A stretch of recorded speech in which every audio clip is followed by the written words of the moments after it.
আগামীকাল বুধবার দ্বাদশ জাতীয় সংসদের নবনির্বাচিত জাতীয় পার্টির সংসদ সদস্যরা শপথ নিচ্ছেন না। দলটির মহাসচিব মুজিবুল হক চুন্নু মঙ্গলবার সংবাদ মাধ্যমে এ তথ্য জানিয়েছেন।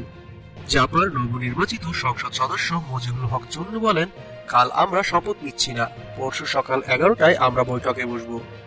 বৈঠকের পর জানানো হবে কি করব।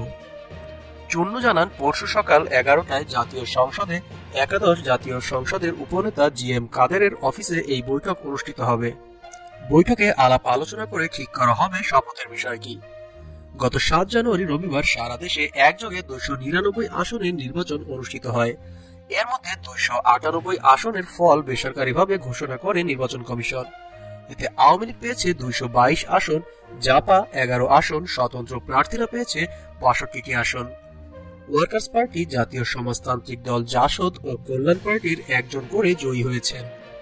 এর আগে আগামীকাল বুধবার সকাল 10টায় জাতীয় সংসদ ভবনের শপথ কক্ষে নবনির্বাচিত সংসদ সদস্যদের শপথ গ্রহণ অনুষ্ঠিত হবে বলে জানিয়েছেন সংসদ সচিবালয়ের কর্মকর্তারা। স্পিকার ডক্টর শিরিন শারমিন চৌধুরী তাদের শপথ বাক্য পাঠ করাবেন।